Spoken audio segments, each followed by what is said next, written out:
Hey guys, Josh with Carl's Mower and Saw. And kind of one thing I really like to do is open up my YouTube analytics and look at what the most viewed videos are. What has the most comments? What's causing the most frustration? And right now, trending heavy is the AutoCut C 6-2, which STIHL is using on their curved shaft machines, as well as some of their battery powered machines. So there's a lot of dislike for it, and I'm baffled. I mean, I understand in a way, but I never have a problem with it. So I always try to go, okay, what is causing these problems for our customers, for our users? So let's dissect real quick this AutoCut C 6-2, what the parts and pieces look like, and let's talk a little bit about how to keep this thing feeding. So the common complaint is the sucker doesn't feed, it feeds. Trust me, there's some tricks. You've got to know how to do it, and then it works really well. So taking this apart, I need to loosen the outer knob. So this black piece here, I loosen, okay? I'm just gonna spin that off.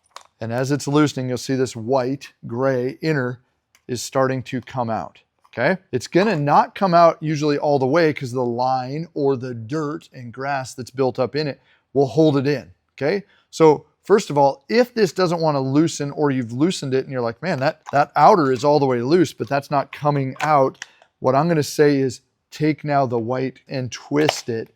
And that's either going to release the trimmer line that's holding it down, or release some of the debris that's holding it in, okay? These are separate pieces. This is one piece. A lot of people are going, the black knob won't disconnect from the white center.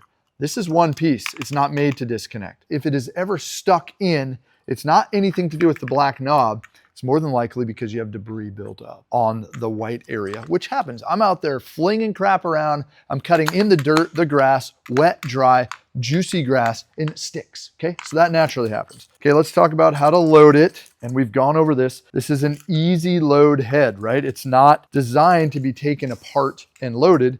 It's designed to be loaded from the outside. Next common thing I hear is the line won't feed in. I'm out of line and it won't feed in.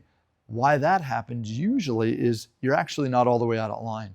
What has happened is it's broken off at the eyelets. The line is broken off at the eyelets, and there's not an open hole to put fresh line in. So if you go to put the trimmer line in and it won't go in, take it apart, clean it out, okay? Now, what is happening when I am putting the line through this eyelet is it's supposed to be going into that slot right there, okay? And then it's gonna push all the way through to the other side. It's not quite an open tunnel because there's a barrier in the middle, but really it's got a little curve in it and the line goes all the way through. So let's put this together and let's load it. Base goes on, make sure your string stays in place. Take this piece, put it in, and if I twist it a little bit, I can actually lock this down. That's gonna make it much easier to tighten this center knob. That way I'm not fighting that white piece that's trying to spring up the whole time. So if I push twist, it locks in place. Okay, it is now tight. To load it, what I'm gonna do is line up that triangle and that triangle, okay? Now the tunnel is open and I can simply push my line in here and you should see it come out the other side. Boom, pull it through. So I do 2 arm lengths on this head, and when I want to find the middle, I simply put the ends together like so, pull down like that, and now we know we're at the center. And now I just take the white part and twist counterclockwise, and it's sucking the line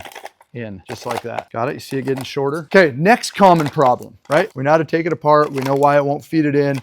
Next common problem is the sucker breaks the line off all the time, or it refuses to feed. That's something we can solve.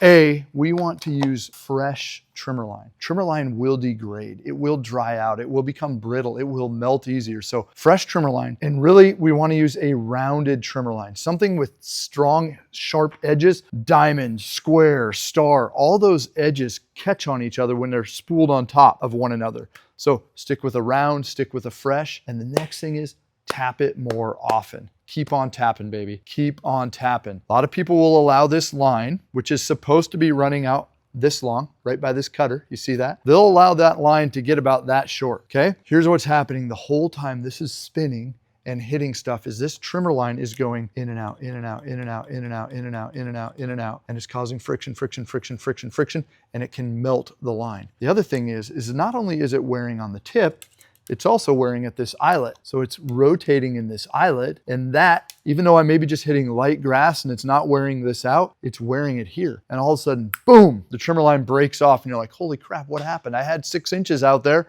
and it's gone. Now, had I tapped a little bit more often, I'm refreshing that edge. If I tap it, once this gets about, let's say down about a 1/2 inch, now I've got some mass, some centrifugal force to pull it out. As it gets too short, there's not as much force behind it. So be a little more tappy. Just tap it in, like they said on Happy Gilmore.